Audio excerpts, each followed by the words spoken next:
गुरुर्ब्रह्मा गुरुर्विष्णु गुरुर्देवो महेश्वरा गुरुर्साक्षात् परब्रह्म तस्मै श्री गुरुवे नमः।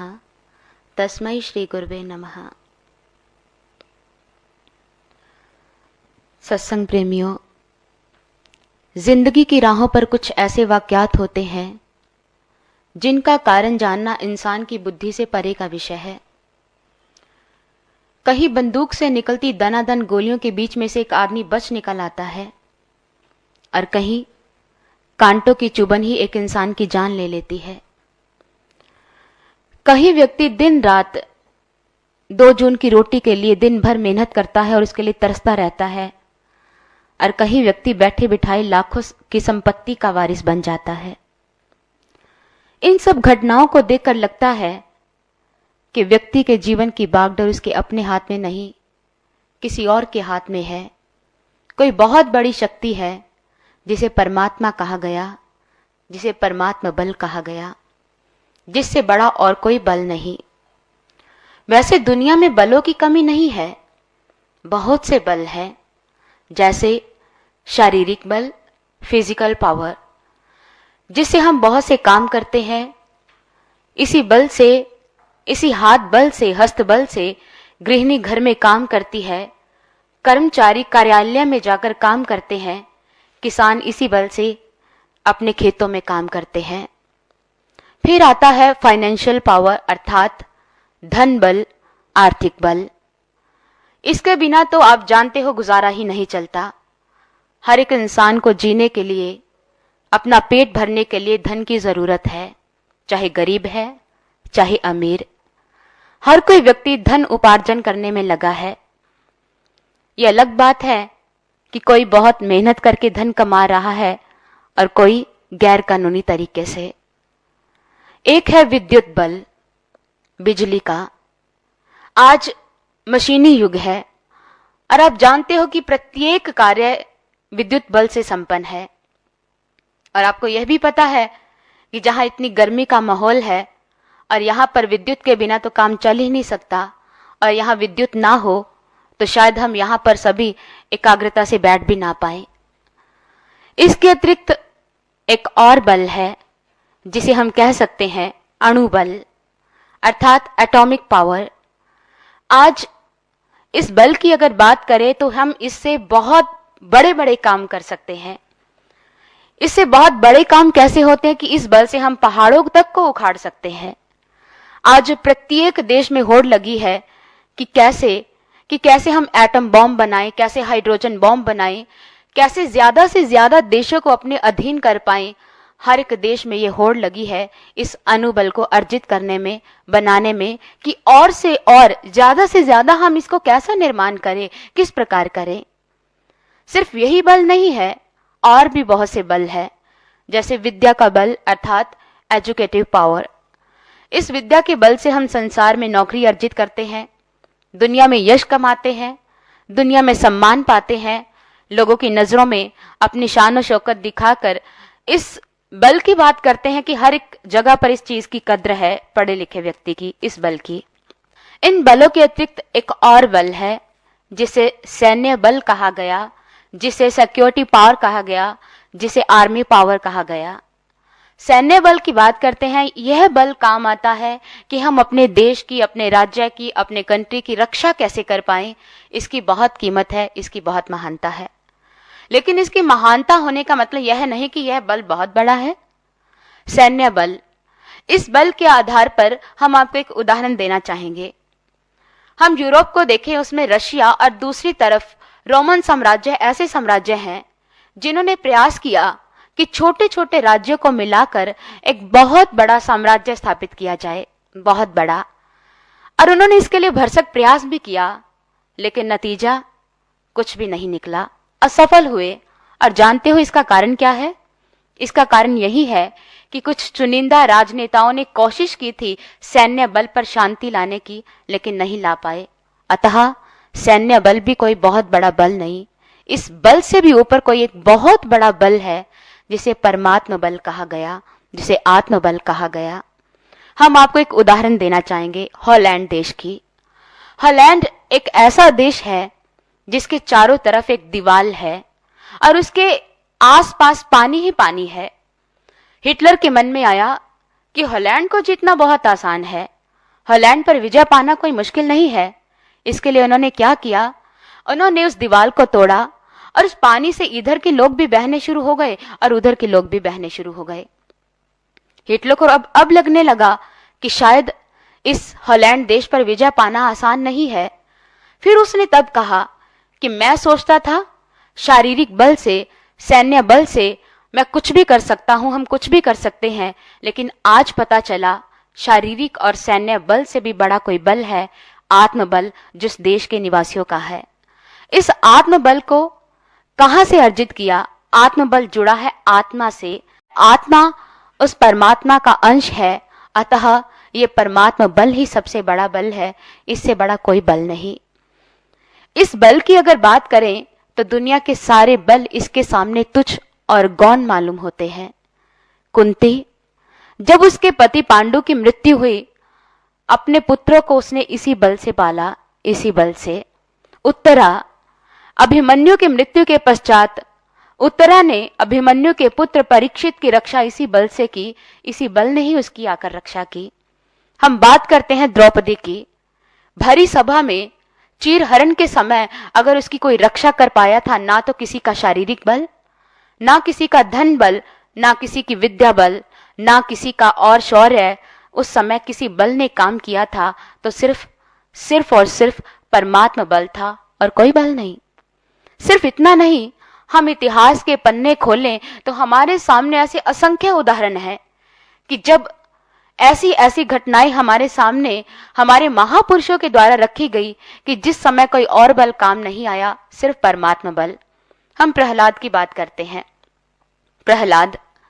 प्रहलाद की हर एक विपत्ति से रक्षा हुई तो सिर्फ परमात्मा बल से। उसके पिता ने उसे बहुत ताड़ना दी, उसे बहुत प्रताड़ित किया। कभी हाथी के आगे डाला गया, कभी उसे सागर में फेंकवा दिया गया, कभी उसके पेट पर पत्थर बांधकर ऊंची पहाड़ी से समुद्र में फेंकवा दिया गया, कभी हाथी के आगे कुचलवाने की कोशिश की और कभी आग में डालने की कोशिश की। कितनी लाखों कोशिशात हुई, लेकिन हर समय अगर प्रहलाद की रक्षा हुई तो सिर्फ परमात्मा बल ने की, परमात्मा ने की, उससे बड़ा कोई बल नहीं। और इसलिए प्रहलाद कह उठे, राम नाम जपताम कुतो भयम, सर्वताप शमनैश भेषजम, पश्चाताप मम गात्र सन्निधो, पावको अपि सलिलायते धुनः। प्रहलाद ने कहा, पिताश्री अब भी आप नहीं समझे। आपने मुझे हाथी के आगे कुचलवाने की कोशिश की, मैं बच गया। मुझे आग में डाला, आग शीतल हो गई। अब भी आपको नहीं पता चला कि सबसे बड़ा बल कौन सा है। अतः अगर आप अपने जीवन में अपना कल्याण चाहते हो तो इसी बल का आश्रय ग्रहण करो, इसी बल का। आज सारा संसार इन तीनों तापों से जल रहा है और इस समय अगर आपकी कोई रक्षा कर सकता है तो सिर्फ और सिर्फ परमात्मा बल, परमात्मा की शक्ति, परमात्मा का सहारा, और कोई नहीं। इसलिए प्रहलाद का जीवन अपने आप में हमें यह स्पष्ट करता है कि दुनिया में अगर कोई सबसे बड़ी ताकत है, कोई सबसे बड़ी शक्ति है तो परमात्मा। इसी परमात्मा के माध्यम से, परमात्मा की कृपा से ही एक इंसान जीवन में परम सुख को प्राप्त करता है, परम शांति को प्राप्त करता है और उस आनंद को अनुभव करता है, सिर्फ इसी बल के सहारे। इसलिए गोस्वामी तुलसीदास जी कहते हैं कि अगर अपने जीवन में परम सुख को प्राप्त करना चाहते हो तो आपको परमात्मा चाहिए, परमात्मा की भक्ति चाहिए और कुछ नहीं। और इसी बात को वो स्पष्ट करते हैं बहुत सुंदर उदाहरण से।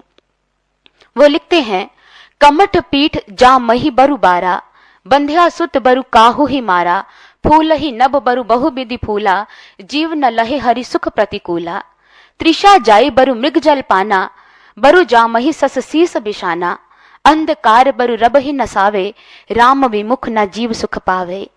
वो बहुत सुंदर लिखते हैं। वो लिखते हैं, कमठ पीठ जा मही बरु बारा। उन्होंने कहा कि कछुए की पीठ पर भले ही बाल उगाए। वैसे हास्यास्पद बात है, आज तक कछुए की पीठ पर बाल नहीं उगे, लेकिन तुलसीदास जी कहते हैं कि अगर हम इस कल्पना को भी सच मान लेते हैं कि कछुए की पीठ पर बाल उगाए, कमठ पीठ जा मही बरु बारा, बंध्या सुत बरु काहू ही मारा। वो आगे लिखते हैं कि बांझ स्त्री का पुत्र भले ही किसी की हत्या कर दे, जिस स्त्री का पुत्र ही नहीं वो भला किसी की हत्या क्या करेगा। इसलिए तुलसीदास जी ने यह पुख्ता उदाहरण देकर हमें समझाने की कोशिश की कि कमट पीट जा मही बरु बारा, बंधिया सुत बरु काहो ही मारा, फूल ही नब बरु बहु विधि फूला, जीव न लहे हरि सुख प्रतिकूला। उन्होंने कहा कि आकाश में भले ही फूल उगाएं, ये तो समझने वाली बात है। आज तक पौधे और ये वनस्पति जगत या फल फूल उगे हैं तो इस धरती पर, आकाश में कभी नहीं उगते। लेकिन तुलसीदास जी कहते हैं कि भले ही कछुए की पीठ पर बाल उगाएं, भले ही बांझ स्त्री का पुत्र किसी की हत्या कर दे, भले ही आकाश में फूल उगाएं, यह सब कुछ संभव हो सकता है, लेकिन परमात्मा की भक्ति के बिना किसी के जीवन में सुखों का पदार्पण हो जाए, ये कभी नहीं हो सकता। तृषा जाई बरु मृग जल पाना। उन्होंने आगे एक और उदाहरण दिया, कहते भले ही मृग तृष्णा के जल से किसी इंसान की प्यास बुझ जाए। आप जानते हो मृग तृष्णा क्या होती है? रेतले इलाके या रेगिस्तान जैसे इलाकों में क्या होता है कि दूर से चमकती हुई रेत ऐसे लगती है मानो कोई पानी का स्थान हो जहां पर पानी एकत्रित है। हमें ऐसी झलक पड़ती है कि मानो वहां पर पहुंचने पर जल मिलेगा, लेकिन वहां जल नहीं होता, वो मृग तृष्णा होती है, एक भ्रम, एक धोखा, एक भुलावा होती है।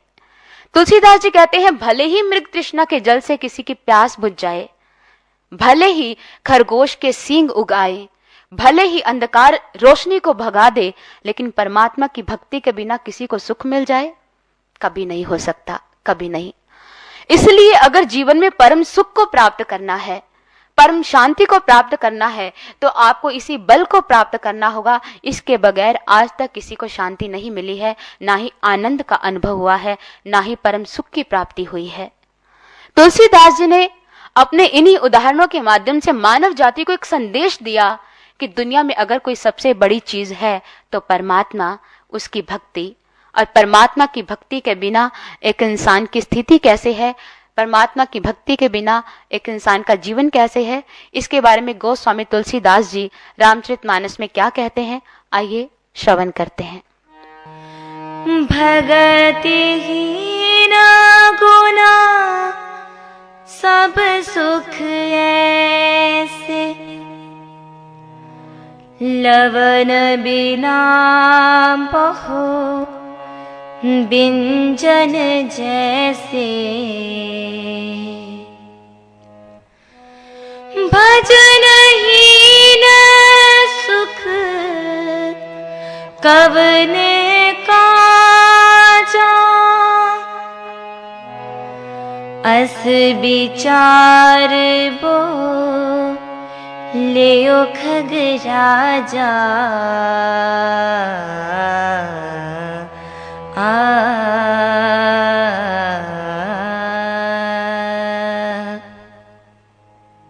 तुलसीदास जी रामचरितमानस में लिखते हैं, और यह वार्ता उस समय की है कि जब काकभुशुंडी जी गरुड़ जी को समझाते हुए कहते हैं कि जब प्रभु श्री राम जी ने मुझे वर देने की बात कही और उन्होंने कहा कि इनमें से तुम्हें जो अच्छा लगता है उसी वर की कामना कर लो, जो तुम्हें चाहिए उसी वर की कामना करो, तब काकभुशुंडी जी के मन में आया प्रभु ने प्रत्येक वस्तु देने की बात की, हर एक वस्तु देने की बात कही, लेकिन प्रभु ने भक्ति देने की बात तो कही नहीं। इसलिए गरुड़ जी जब प्रभु श्री राम मुझे वर देने की बात कह रहे थे तो ऐसा विचार कर मेरे मन में क्या आया कि भक्तिहीन गुण सब सुख ऐसे, लवन बिना बहु बिंजन जैसे, कि परमात्मा की भक्ति के बिना तो सारे सुख ऐसे हैं जैसे ऐसा भोजन, ऐसा स्वादिष्ट व्यंजन जो दिखने में बहुत सुंदर हो, जिसमें बहुत खुशबू आ रही हो, लेकिन उसमें नमक ना हो तो कैसा लगेगा। उसकी बनावट, उसका सुंदर दिखना, उसकी खुशबू भले ही बहुत अच्छी हो, लेकिन खाने में अगर उसमें लवण का अभाव हो, नमक का अभाव हो, तो एक इंसान को कभी अच्छा नहीं लग सकता। इसलिए गरुड़ जी जब मेरे मन में यह आया कि भक्ति नहीं तो सारे सुख तो ऐसे हैं जैसे बिना नमक के भोजन, तब गरुड़ जी ने जब यह बात सुनी और काकभुशुंडी जी ने उनको यह बताया कि भक्ति के बिना एक इंसान का जीवन निष्फल है, बेकार है, व्यर्थ है, और क्योंकि भक्ति सबसे बड़ा बल है, इसलिए प्रभु श्री राम जी से मैंने भक्ति की बात कही। और यह जानने वाली बात है, भक्तों का सबसे बड़ा बल परमात्मा बल है, परमात्मा है और कोई नहीं। ये बात तो सिर्फ भक्त जानते हैं, लेकिन हर एक इंसान का सबसे बड़ा बल परमात्मा है, ये अलग बात है कि वो जानते नहीं है।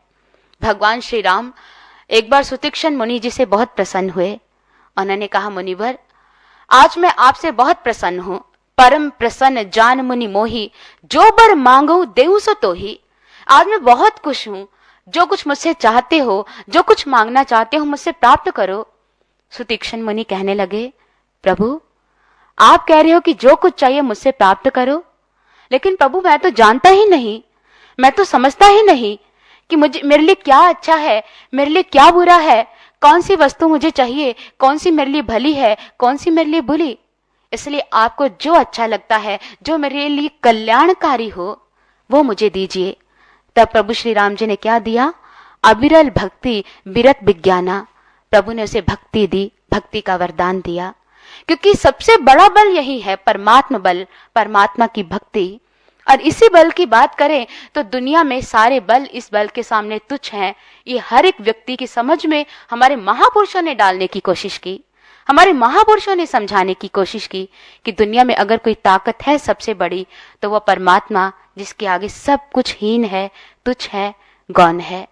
और इसी बात को समझने के लिए हम एक उदाहरण लेते हैं। महात्मा बुद्ध का समय था और उस समय कौशल, नरेश, प्रसेनजित की राजधानी के लोग अंगुलीमाल डाकू के आतंक से बहुत पीड़ित थे। लोगों के अंदर कोहराम मचा हुआ था। अंगुलीमाल डाकू ने उनका चैन लूट लिया था। और ऐसे समय में, हाहाकार के समय में, प्रजा अपने घरों से निकलना उनका दूभर हो गया था।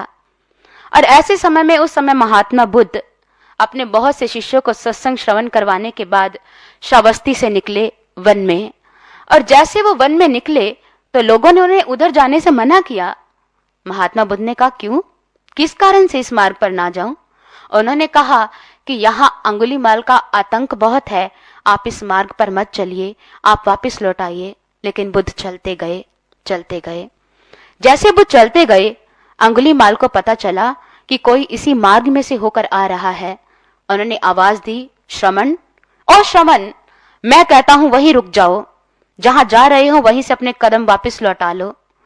बुद्ध ने कहा, मैं तो स्थित हूं, तुम्हें स्थित होने की जरूरत है। मैं स्थित हूं, तुम स्थित हो जाओ। जैसे अंगुलीमाल ने यह सुना, ऐसा निर्भयपूर्ण वचन आज तक किसी ने उसके आगे बोला नहीं था, लेकिन जैसे ये वाणी सुनी तो एकदम से दंग रह गए। महात्मा बुद्ध को देखा और उस समय अंगुलीमाल ने महात्मा बुद्ध को ऐसी नजर से देखा जैसे वो कुछ और जानना चाहते हैं। बुद्ध ने फिर कहा कि अंगुलीमाल, मैं अपने जीवों पर दंड नहीं देता, ना ही अपने जीवों को दंडित करता हूं, ना ही प्राणियों को सताता हूं। एक तुम हो जो लगातार उन्हें प्रताड़ित किए जा रहे हो। प्रताड़ित, स्थित तुम्हें होने की जरूरत है, मुझे नहीं। जैसे अंगुलीमाल ने यह सुना, मानो उसकी जीवन धारा बदल गई। बुद्ध जी के यही विचार उसके जीवन की दिशा को बदल देते हैं। उनके चरणों में गिरा, उनसे क्षमा याचना की। बुद्ध ने उन्हें ज्ञान दिया, उन्हें दीक्षा दी, उन्हें परमात्मा का साक्षात्कार करवाया और अंगुलीमाल के जीवन की दिशा बदल गई। और उस समय बुद्ध श्रावस्ती में वापस लौट आए और फिर जैतवन में चले गए। अंगुलीमाल के साथ वो जैतवन वन में विहार कर रहे थे, तभी कौशल, नरेश, प्रसेनजित आया अपने सैनिकों के सहित। और उन्होंने बुद्ध के श्री चरणों में प्रणाम किया और कहा, भंते, आशीर्वाद लेने आया हूं, एक बहुत बड़े काम के लिए जा रहा हूं। बुद्ध ने कहा, राजन, किस काम के लिए जा रहे हो? प्रसेनजित कहने लगे, आज मैं अपने सैनिकों के सहित अंगुलीमाल को पकड़ने के लिए जा रहा हूं। बुद्ध ने स्मित हास्य किया और अंगुलीमाल को सामने खड़ा किया। प्रसेनजित देखकर हैरान रह गया और उसी समय महात्मा बुद्ध के चरणों में गिर पड़ा और कहने लगे, भंते महाराज, जिसे हमारा सैन्य बल, हमारे शस्त्र बल नहीं हरा पाए, उसे आपके आत्मबल ने हरा दिया। आत्मबल ने? बुद्ध ने फिर स्मित हास्य किया, मानो बुद्ध यह बता देना चाहते हैं कि सैन्य बल, शस्त्र बल, शारीरिक बल, विद्या बल, धन बल से सबसे बड़ा बल आत्मबल है। वह आत्मा का बल जो परमात्मा की अंश है, उससे बड़ा कोई बल नहीं। जैसे कागज पर लिखे हुए स्याही के अक्षरों को कागज से अलग नहीं किया जा सकता, ऐसे आत्मा को परमात्मा से अलग नहीं किया जा सकता। ये आत्मबल परमात्मा का बल है, जिससे बड़ा कोई बल नहीं, कोई बल नहीं। और एक बार यही सवाल भद्रबाहु जी के मन में आया। उनके मन में आया इस स्थिति को लेकर कि जहां इतने विचार सुनने को मिल रहे हैं कि परमात्मा का बल सबसे बड़ा बल है। वो अपने समय में एक बहुत बड़े राजकुमार थे, एक राजा के पुत्र थे। एक बार अपने सखा के साथ, अपने मंत्री सखा के साथ कहीं जा रहे थे और दूर से उन्हें कहीं काला धुआं उठता दिखाई दिया। उन्होंने अपने मंत्री सखा को कहा, अरे देखते हो वो क्या है? उनके मंत्री ने कहा, अरे ये तो काला धुआं उठ रहा है। फिर उसने पूछा राजकुमार भद्रबाहु ने, अच्छा सखा, यह तो बताओ ये काला धुआं क्यों उठ रहा है? उनके मंत्री सखा ने कहा कि वहां पर शमशान घाट है, शायद कोई मुर्दा जलाया जा रहा है। जैसे उन्होंने यह सुना, भद्रबाहु राजकुमार ने कहा, अच्छा, पक्का ही वो कोई कुरूप व्यक्ति होगा, कोई बदसूरत होगा, कोई भद्दा इंसान होगा जिसमें से काला धुआं उठ रहा है। उनके सखा ने कहा, अरे नहीं, जो भी व्यक्ति मरता है उसके तन से ऐसा ही धुआं निकलता है। वो भद्रबाहु राजकुमार इतने सुंदर थे कि दूर दूर से उनकी विवाह के, उनके शादी के रिश्ते आया करते थे, बहुत से रिश्ते। और जब उन्होंने यह बात सुनी तब भद्रबाहु ने अपने सखा को कहा, अच्छा, क्या सुंदर व्यक्ति जब मरते हैं, जब उन्हें जलाया जाता है तो इतना ही काला धुआं निकलता है? उनके सखा ने कहा, हाँ, इतना ही काला। जब मैं ऐसी स्थिति को प्राप्त हो जाऊंगा तो मेरे से भी इतना गंदा धुआं निकलेगा? उसने कहा, हाँ, हर एक प्राणी मरता है, उसकी देह को जब जलाया जाता है तो ऐसा ही धुआं उठता है। भद्रबाहु कहने लगे, अरे क्या ये इतना सुंदर तन नाश हो जाने वाला है? क्या कोई ऐसी चीज है जो जलाई नहीं जा सकती, जिसको कोई जला नहीं सकता? उनके सखा ने कहा, हाँ, वो है आत्मा। नैनम छिंदंती शस्त्राणि, नैनम दहति पावकः, न चैनम कलेदन्त्यापो, न शोष्यति मारुतः। ये आत्मा है जिसको हवा सुखा नहीं सकती, पानी गिला नहीं सकता और अग्नि जला नहीं सकती, शस्त्र काट नहीं सकते। ये आत्मा है, आत्म बल है जिसको कोई हरा नहीं सकता, जिसको कोई जला नहीं सकता। तब उनके मन में आया, अरे मेरे पास शारीरिक बल भी है, मेरे पास सैन्य बल भी है, मेरे पास शस्त्र बल भी है, लेकिन ये किस काम के जब एक दिन नाश हो जाने हैं? मुझे उस बल के बारे में बताओ जिसे प्राप्त करने के पश्चात कोई कहे कि इस बल से बड़ा कोई बल नहीं है। तब उसके ब्रह्म ज्ञानी सखा मंत्री ने कहा, वो परमात्मा बल है, परमात्मा को प्राप्त करो, उससे बड़ी कोई चीज नहीं, कोई चीज नहीं। तब वही भद्रबाहु राजकुमार, उसे ब्रह्म ज्ञान प्राप्त हुआ और वो जैनियों के एक प्रसिद्ध संत भद्रबाहु जैनी संत कहलाए। इसलिए जहां विचारने वाली बात है, हम भले ही संसार में कोई बहुत बड़ी पदवी प्राप्त कर ले, भले ही हम संसार में कोई मान प्रतिष्ठा प्राप्त कर ले, भले ही हमारे पास प्रत्येक बल आ जाए कि हम सारी दुनिया को अपने इशारे पर चलाने या नचाने का अपने अंदर ताकत रखते हो, लेकिन आपकी आत्मा एक बार जरूर कहती है कि आप खुद अंदर से कमजोर हो, क्योंकि आपके पास आत्मबल, वो परमात्मा बल नहीं है जो आत्मा को जानने के बाद मिलता है। आत्मा को जानने के बाद जीसस पीटर को इसी बल से अवगत करवाना चाहते थे और उन्होंने पीटर साइमन को कहा, पीटर साइमन, चलो, मैं तुम्हें दुनिया की एक बहुत बड़ी अनमोल दौलत से अवगत करवाना चाहता हूं। आओ, मैं तुम्हें एक बहुत बड़ा बल दूं, बहुत बड़ी ताकत प्रदान करूं। पीटर साथ चल दिए जीसस के साथ। तभी चंद लोग उनके पीछे आवाज देते आए, अरे पीटर साइमन, रुको तो सही, तुम्हारे पिता का देहांत हो गया है, तुम्हें दफनाने जाना है, दफनाने का कार्य करना है। जैसे ये आवाज दी, पीटर साइमन ने मुड़कर देखा और वहीं पर कदम ठिठक गए, और जैसे कदम ठिठके और वापस लौटने को उतारू हो गया, जीसस ने कहा, पीटर, कहां चल दिए? उन्होंने कहा, जीसस, मेरे पिता का देहांत हो गया है, उन्हें दफनाना है, दफनाने का कार्य संपन्न करना है, यह जरूरी है, मुझे लौट चलना होगा। जीसस ने एक ही बात कही, लेट द डेड बरी देयर डेड्स, मुर्दों को मुर्दे दफनाने दो। जीसस ने इतनी बड़ी बात कही, शायद वो हमें कुछ समझाना चाहते हैं, हमें। जीसस ने कहा कि मुर्दों को मुर्दे दफनाने दो, अर्थात जीसस की नजर में वो व्यक्ति मुर्दा है जिसने परमात्मा को जाना नहीं, जिसके पास परमात्मा बल नहीं है, जिसके पास यह परमात्मा की दौलत नहीं है, जिसके पास भक्ति नहीं है। उन्होंने हमें मुर्दे कहा। किस बात के लिए? उन्होंने उन व्यक्तियों को मुर्दे शब्द से संबोधित किया जो परमात्मा को जानने की जिज्ञासा नहीं रखते और ना ही उन्होंने अपने जीवन में परमात्मा को जाना। इसलिए उन्होंने कहा कि इन मुर्दों को मुर्दा दफनाने दो, आओ मैं तुम्हें जीवन से अवगत करवा दूं। जीवन क्या है, जीवन जीने का ढंग क्या है, जीवन जीने की कला क्या है। ये बात सिर्फ जीसस नहीं कह रहे, हमारे प्रत्येक धार्मिक ग्रंथ में इस बात का जिक्र है।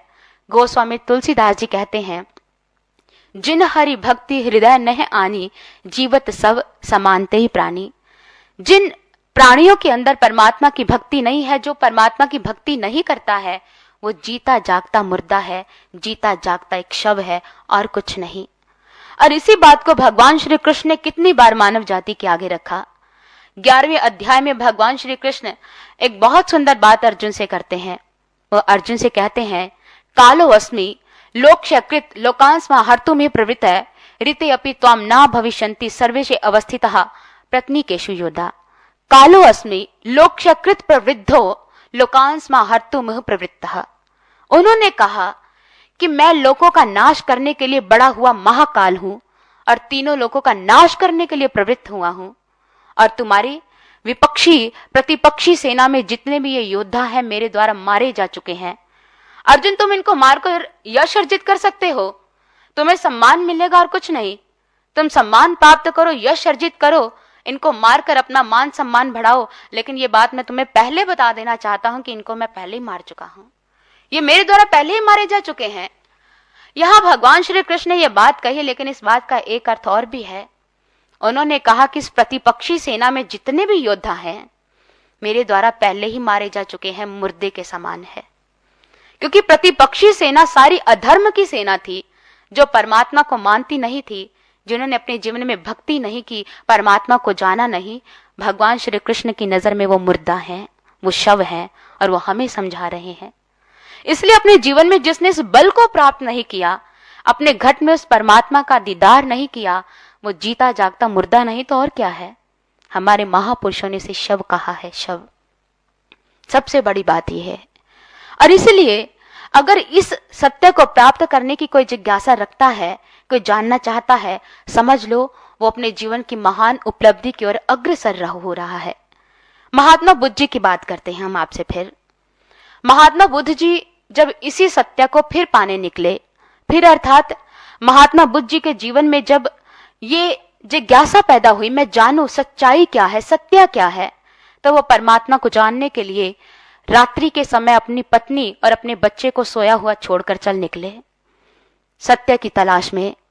मार्ग में एक गुरु मिला, एक संत मिली, ज्ञान प्राप्त किया, उस सत्य को जाना और बुद्ध कहलाए। उनका पहले नाम सिद्धार्थ था। और जब महात्मा बुद्ध को ज्ञान प्राप्त हुआ, कितने लोगों को उन्होंने ज्ञान बांटा, कितने उनके शिष्य हुए, कितने उनके साथ चल दिए सत्य को जानने के लिए। और उस समय बुद्ध हर जगह भिक्षा प्राप्त करते, भिक्षाटन करते अपने शिष्यों के सहित, और वो अपने राज्य में भी भिक्षा प्राप्त करने आए। जब उन्हीं के राज्य को लोगों को पता चला कि बुद्ध भिक्षा लेने आए हैं, तो उन्होंने उनकी पत्नी को जानकर कहा, अरे आप जानते हो बुद्ध भिक्षा प्राप्त करने आए हैं, हमारे राज्य में भ्रमण करने आए हैं, आप क्या दर्शन करने नहीं चलोगी? बुद्ध की पत्नी ने कहा, बिल्कुल नहीं, मैं दर्शन करने नहीं जाऊंगी, लेकिन कृपावश कृपया कर मेरा एक कार्य जरूर करना। बुद्ध के श्री चरणों में यह संदेश देना मेरा, उनको कहना कि आप प्रत्येक घर में भिक्षा लेने जाते हो, आपकी पत्नी का द्वार, जो आपकी पहले पत्नी थी, उसका द्वार भी आपके लिए खुला है, ये संदेश जरूर दे देना। बुद्ध अपने घर में भी भिक्षा लेने आए। जैसे भिक्षा लेने आए, अपने सामने अपनी पत्नी यशोधरा और अपने पुत्र को पाया। यशोधरा की आंखें छलक आई। उन्होंने बुद्ध के श्री चरणों में प्रणाम किया और कहा, आपसे एक बात पूछ सकती हूं? मैंने सुना है कि आप सभी साधकों की जिज्ञासाओं को शांत करते हो, हर एक व्यक्ति की समस्याओं का समाधान देते हो, उनको एक अनमोल दौलत से अवगत करवाते हो, हर एक प्रश्न का जवाब देते हो। क्या मेरे एक प्रश्न का जवाब दोगे? बुद्ध ने कहा, पूछो, क्या पूछना चाहती हो? उनकी पत्नी यशोधरा ने कहा, मुझे एक ही बात का जवाब चाहिए, एक ही प्रश्न का जवाब। आप जिस सत्य को पाने के लिए इतनी रात्रि के समय मुझे और मेरे पुत्र को छोड़कर चले गए, क्या वो सत्य घर पर नहीं मिलता था? नहीं मिलता था। यहां बुद्ध ने कुछ पल के लिए सोचा, अगर वो यह कहते कि नहीं मिलता था घर में, तो ये झूठ होता, असत्य होता, क्योंकि परमात्मा तो हर जगह पर है, उसे हर जगह पाया जा सकता है। लेकिन बुद्ध ने फिर कहा कि नहीं, वो सत्य घर में भी मिल सकता था, लेकिन इस बात की जानकारी मुझे घर से निकलने के बाद पता चली। मुझे घर से निकलने के बाद पता चला कि उस सत्य को घर पर भी पाया जा सकता है, घर में रहकर भी पाया जा सकता है। बुद्ध ने बिल्कुल सही कहा। सचमुच उस सत्य को घर में पाया जा सकता है, लेकिन बुद्ध को यह बात तब पता चली जब वो घर से निकल चुके थे, घर से बाहर निकले। उनकी परवरिश, उनका पालन पोषण ऐसे माहौल में हुआ कि उन्हें इस सत्य की जानकारी घर पर नहीं हुई, बाहर निकलने पर पता चला। महात्मा बुद्ध का जीवन सामने है कि अगर आप इस परमात्मा बल को पाना चाहते हो तो आप घर में रहकर भी पा सकते हो। आपको घर से बाहर निकलने की जरूरत नहीं, वो आपके घर के भीतर है और घर में रहकर भी मिल सकता है। इसलिए हमारे महापुरुषों ने कहा, काहे रे बन खोजन जाई, सर्व निवासी सदा अलेपा तो ही संग समाई, पुहुप मद जो बास बसत है, मुकुर माही जैसे छाई, तैसे ही हर बसे निरंतर, घट ही खोजो भाई। बाहर भीतर एको जाने, इह गुर ज्ञान बताई, जन नानक बिन आपा चीने, मिटे न भ्रम की काई। उन्होंने कहा कि इस परमात्मा बल को पाने के लिए आपको वन में जाने की जरूरत नहीं। काहे रे बन खोजन जाई, सर्व निवासी सदा अलेपा तो ही संग समाई। वो सत्य, वो परमात्मा जो निर्लेप है, वो तुम्हारे अंदर ही है। जैसे फूल में सुगंधी छिपी है और दर्पण में परछाई है, बिल्कुल ऐसे परमात्मा तुम्हारे अंदर है। बाहर भीतर एको जानो, यह गुरु ज्ञान बताई। बाहर जो आपको सुख नजर आता है, इसका वास्तविक स्वरूप हमारे अंदर है, लेकिन इस बात की जानकारी सिर्फ गुरु दे सकता है। गुरु आपको परमात्मा का साक्षात्कार करवा सकता है, गुरु आपको परमात्मा से जोड़ सकता है, गुरु आपकी आत्मा का परमात्मा के साथ मिलन करवा सकता है, सिर्फ गुरु। और जब तक हम इस बल को जानेंगे नहीं, हमारे महापुरुष कहते हैं, आपके भ्रमों का, आपके संशयों का विनाश नहीं हो सकता।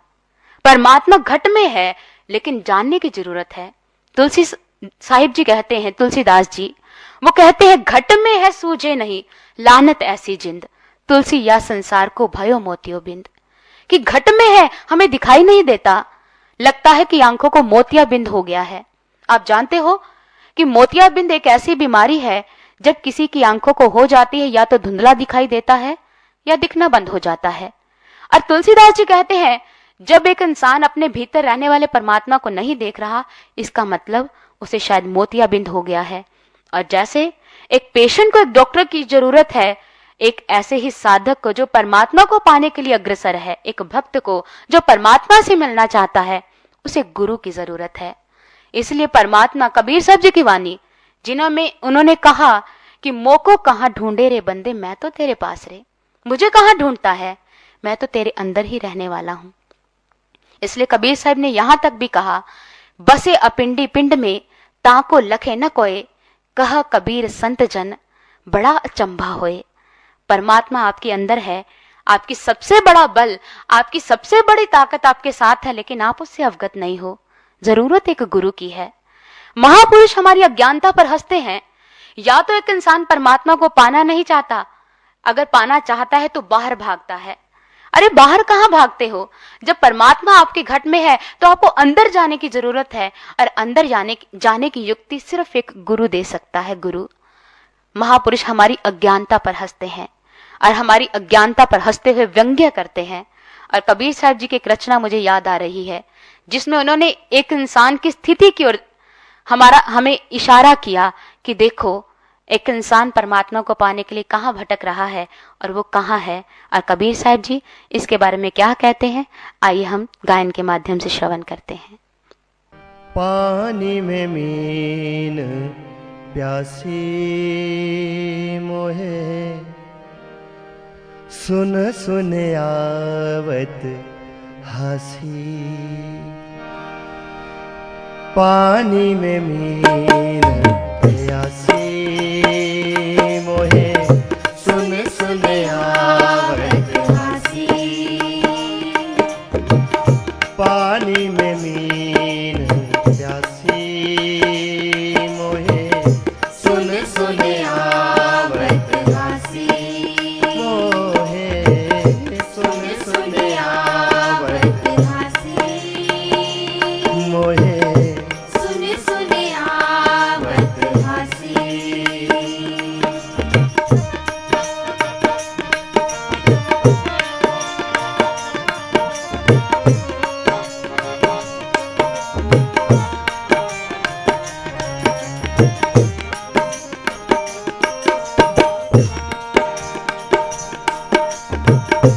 आत्म ज्ञान बिना नर भटके, क्या मथुरा क्या काशी,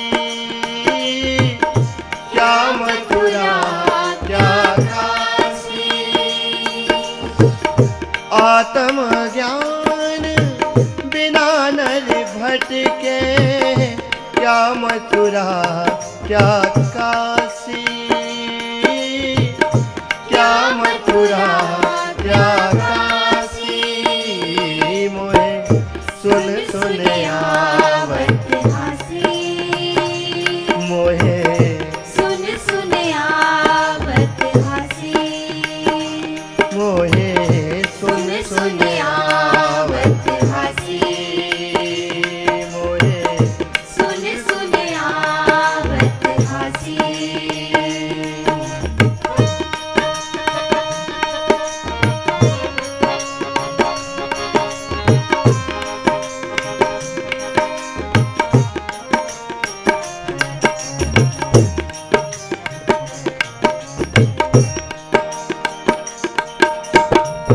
घर में वस्तु धरी नहीं सूझे, बाहर ढूंढन जासी हो, बाहर ढूंढन जासी हो।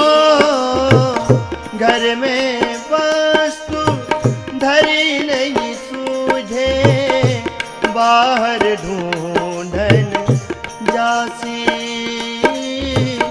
बाहर ढूंढन जासी। मोहे सुन सुन आवत हासी, मोहे सुन सुन आवत हासी, मोहे सुन सुन आवत हासी, मोहे सुन सुन आवत हासी।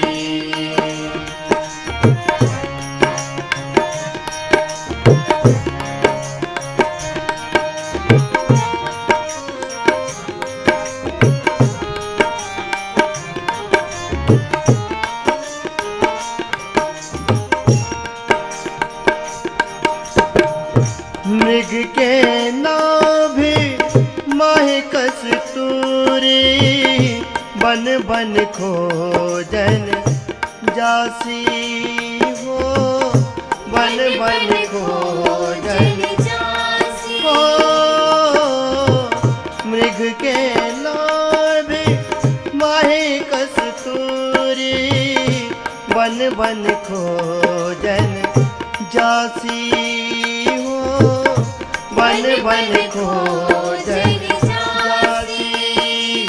मोहे सुन सुन आवत हासी, मोहे सुन सुन सुन आवत हासी, मोहे सुन सुन आवत हासी, मोहे सुन सुन आवत हासी।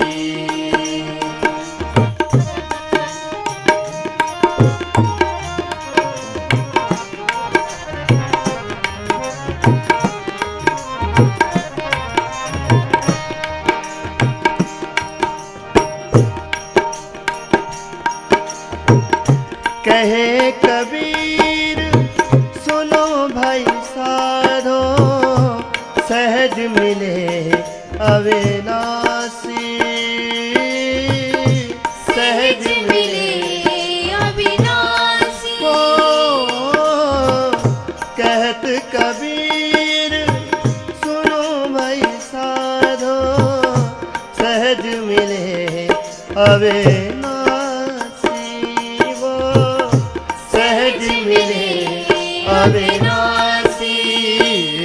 मोहे सुन सुन आवत हासी, मोहे सुन सुन आवत हासी, मोहे सुन सुन आवत हासी, मोहे सुन सुन आवत हासी।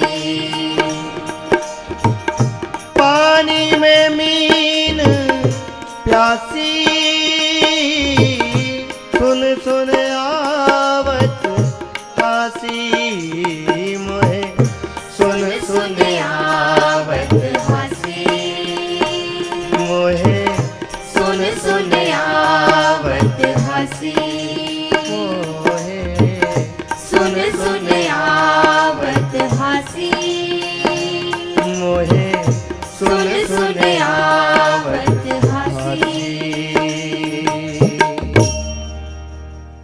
कबीर साहब जी कहते हैं, पानी में मीन प्यासी मोहे सुन सुन आवत हासी, कि पानी में रहकर मछली प्यासी है। पानी में रहकर मछली पानी में रहकर प्यासी हो तो ये दुनिया हंसेगी नहीं तो और क्या करेगी। बिल्कुल वैसे जैसे आपके अंदर परमात्मा है, लेकिन आप उससे अवगत नहीं हो, आप उसे जानते नहीं हो, तो इससे बड़ी हंसी की बात और कोई नहीं हो सकती। आत्मज्ञान बिना नर भटके, क्या मथुरा क्या काशी, कि जब तक आप ब्रह्म ज्ञान को प्राप्त नहीं कर लेते, जब तक आत्मज्ञान को प्राप्त नहीं कर लेते, आप कहीं भी चले जाओ, आप परमात्मा को प्राप्त नहीं कर सकते। क्योंकि मिलेगा तो ज्ञान के माध्यम से अपने ही घट के भीतर मिलेगा, कहीं बाहर नहीं। और मिलेगा तो आप घर में रहकर भी पा सकते हो, इसके लिए आपको बाहर जाने की जरूरत नहीं है। आप उसे अपने घट के भीतर घर में रहकर भी पा सकते हो। अगर आपके मन में यह विचार आया कि परमात्मा बल को पाना है, परमात्मा को पाना है, ना जानो कौन सी मुशक्कत करनी पड़ेगी, कौन सी मेहनत करनी पड़ेगी, अरे आप तो उसे घर में रहकर भी मिल सकते हो, बस आपको तरीका पता हो। भगवान श्री कृष्ण ने अर्जुन को ज्ञान दिया युद्ध भूमि में, युद्ध क्षेत्र में, इतने कोलाहल में, जहां इतना शोर शराबा था, जहां पर इतने लोगों की चीख चिंगाड़े, इतने जानवरों का शोर, वहां पर उस क्षेत्र में ज्ञान दिया भगवान श्री कृष्ण का एक इशारा। यह संसार भी तो एक युद्ध क्षेत्र है, हर एक इंसान यहाँ संघर्ष कर रहा है, युद्ध कर रहा है।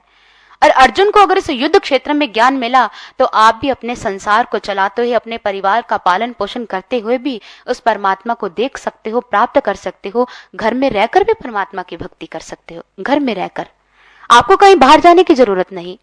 आपको एक उदाहरण देना चाहेंगे। कहते हैं कि एक बार एक व्यक्ति घोड़े पर सवार होकर कहीं से आ रहा था। मार्ग में उसे एक रहट मिला, एक पर्शियन व्हील मिला, एक कुआं मिला, एक ऐसा कुआं जो रहट से चलता था। घुड़सवार वहां पर रुका, घोड़े से उतरा और उसने अपने घोड़े को पानी पिलाना चाहा तो कुएं के पास ले गया। आप इस बात को भली भांति जानते हो कि जब रहट से कुआं चलता है तो एक तरह की ध्वनि होती है, एक तरह का शोर होता है। और जैसे ही घुड़सवार ने घोड़े को आगे किया पानी पिलाने के लिए, तो घोड़ा शब्द सुनने का अभ्यासी नहीं था। वो एकदम से डर गया, ठिठक गया और पीछे की ओर दौड़ पड़ा।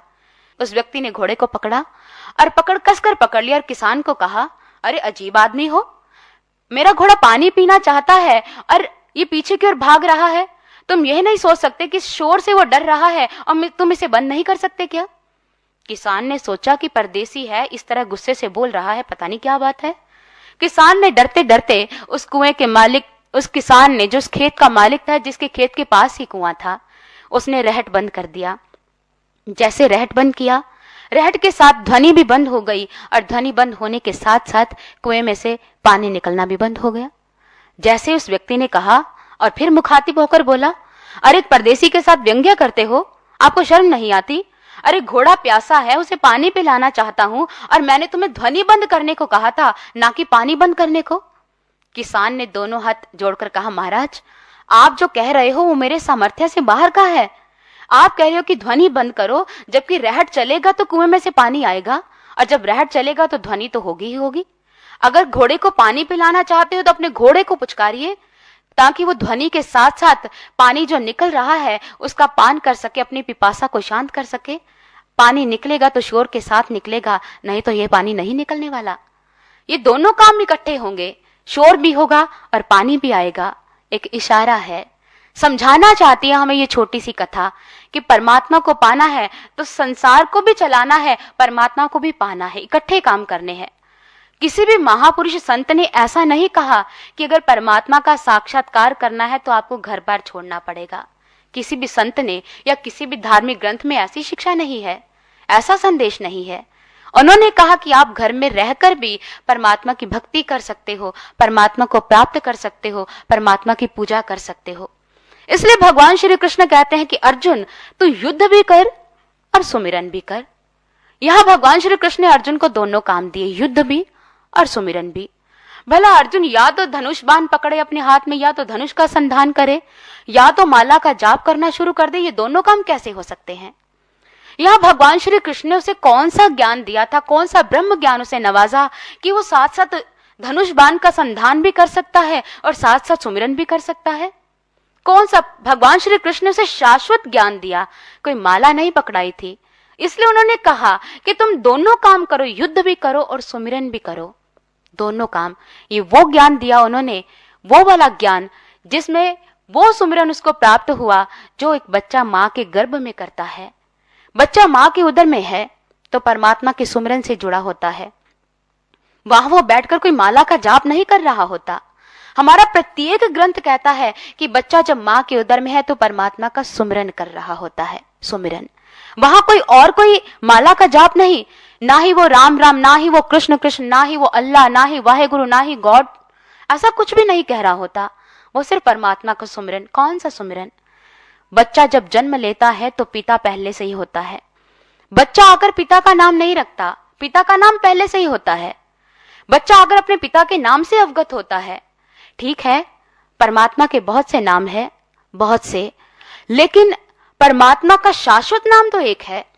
अब हम बात करते हैं, नामदेव जी ने उन्हें विट्ठल कह दिया, द्रौपदी ने उसे लज्जा निवारण कह दिया, रविदास जी ने उन्हें किसी और बाजीगर शब्द से संबोधित कर दिया। भगवान के वैसे अनेकों नाम है, लेकिन जो बच्चा मां के उदर में जिस नाम का सुमिरन कर रहा होता है वो शाश्वत नाम एक ही है, और जो इस दुनिया में आकर हम भूल जाते हैं। इसलिए महापुरुष कहते हैं, भूले को गुर मार्ग पाया। जिस नाम को हम भूलते हैं इस दुनिया में आकर गुरु जनाता है, और वह नाम शब्दों में नहीं आता। इसलिए भगवान श्री कृष्ण कहते हैं, अव्यक्तो अक्षर इत्युक्त स्माहो परमाम गतिम यम प्राप्य ना निर्वितन्ते तद्धाम परमम। मेरा नाम अव्यक्त है। उन्होंने कहा अव्यक्तो अक्षर, वो शब्दों में तो आता नहीं, वो तो शब्दातीत है। अगर शब्दों में आता होता तो बच्चा तो मां के उदर में बोलना नहीं सीखता। अगर माला के नाम वाला जाप होता तो युद्ध क्षेत्र में अर्जुन कैसे करता? ये शाश्वत नाम कौन सा है? हमारे महापुरुषों ने कहा, इक दो जीबे लख होए लख 20, लख लख गेड़ा आखिए एक नाम जगदीश। उन्होंने एक नाम की बात कही, एक शब्द की बात कही, एक शब्द मेरे प्राण बसत है। परमात्मा का नाम एक है, वो शाश्वत है, जो हर एक प्राणी के प्राणों में समाया है, जिसकी वजह से हमारी ये श्वासें चल रही है, हम देख रहे हैं, हम सुन रहे हैं, हम बोल रहे हैं, वो एक ही है। हमारे महापुरुषों ने कहा कि परमात्मा का नाम तो आपको 8 पहर सुमिरन करना चाहिए, उसका 8 पहर आराधिए। अब 8 पहर तो हम माला का जाप नहीं कर सकते, 8 पहर तो हमारी जीवा भी नहीं चलती, 8 पहर हमारी आंखें भी बंद नहीं होती। फिर 8 पहर कौन सी चीज है जो चलती है? हमारी श्वासें, जिसमें परमात्मा का नाम बसा है, वो परमात्मा का शाश्वत नाम जिसे गुरु प्रकट करता है। और जब तक गुरु आकर हमारे इस नाम को प्रकट नहीं करता तब तक हम परमात्मा के स्वरूप के दर्शन भी नहीं कर सकते। ये बात समझने वाली है। गोस्वामी तुलसीदास जी ने एक बहुत सुंदर बात कही। वो लिखते हैं कि देखिए रूप नाम अधीना, रूप ज्ञान नहीं नाम विहीना। उन्होंने बहुत सुंदर ढंग से हमें समझाया, देखिए रूप नाम अधीना, कि अगर आप परमात्मा को देखना चाहते हो, परमात्मा के शाश्वत स्वरूप का साक्षात्कार करना चाहते हो, तो पहले परमात्मा के नाम को जानना होगा। एक और उदाहरण से, कैसे कि नाम से कैसे हम किसी के रूप के दर्शन कर सकते हैं। जैसे आप किसी सज्जन से मिलना चाहते हो और वो किसी सड़क से होकर जा रहे हैं, उस व्यक्ति का नाम है राम, आप उनसे मिलना चाहते हो, वो आपसे कई कदम आगे है। आप उन्हें कहो कि सोहन सिंह, क्या वो मुड़कर देखेगा? आप उन्हें कहो परमिंदर सिंह, क्या वो मुड़कर देखेगा? आप उनको कहना सतनाम जी, क्या वो मुड़कर देखेगा? बिल्कुल नहीं। अगर आप कहोगे कि राम सुनना जरा, तो वो मुड़कर देखेगा। उस व्यक्ति ने तब मुड़ना है जब आप उसका सही नाम पुकारोगे या सही नाम का उच्चारण करोगे। भला सोहन सिंह कहने पर वो कैसे सुनेगा? भला वो परमिंदर कहने पर कैसे सुनेगा? भला सतनाम जी कहने पर वो कैसे सुनेगा? वो तो अपने शाश्वत नाम को सुनेगा और अपना मुखड़ा आपकी तरफ करेगा और आप उन्हें देख पाओगे और वो आपको देख पाएगा। इसलिए परमात्मा के भी अगर आप रूप के दर्शन करना चाहते हो, परमात्मा के तत्व स्वरूप को जानना चाहते हो तो नाम को जानना जरूरी है। वो एक है जो आपके प्राणों में समाया है और इसे सिर्फ पूर्ण गुरु प्रकट कर सकता है। गुप्ता नाम वर्ते विच कलयुग, घट घट हर भरपूर रया, नाम रतन तिन हृदय प्रगटया, जो गुर शरनाई भज पया। अर्थात कहते हैं कि परमात्मा का नाम गुरु प्रकट करता है। नाम रतन तिन हृदय प्रगटया, गुरु नाम देता नहीं है, गुरु शब्द नहीं पकड़ाता, गुरु ज्ञान को, नाम को प्रकट करता है। नाम रतन तिन हृदय प्रगटया, अर्थात गुरु नाम को प्रकट करता है, देता नहीं है। पूरे गुरु की पहचान ही दीक्षा के समय होती है कि आपके अंदर परमात्मा के शाश्वत नाम को प्रकट करे और साथ साथ आपको परमात्मा के तत्व स्वरूप, प्रकाश स्वरूप की अनुभूति करवा दे, जिसकी तलब और जिस बल के प्राप्त करने के इच्छुक हर एक भक्त, हर एक जिज्ञासु होता है। पूरे गुरु की पहचान है नाम को प्रकट करना, देना नहीं। और इस नाम को जानने के बाद ही एक इंसान अपने मूल से मिल पाता है, और इस नाम को जानने के बाद ही, इस नाम से परिचित होने के बाद ही वो परमात्मा के रूप के दर्शन कर पाता है। और पूरे गुरु की पहचान यही है कि वो हर एक इंसान के घट के भीतर परमात्मा के नाम को प्रकट करता है, उसके रूप के दर्शन करवाता है। और यही जीवन का सार है, यही जीवन का आधार है, यही जीवन की अनमोल सच्चाई है जो हमारे महापुरुष हमें बताना चाहते हैं।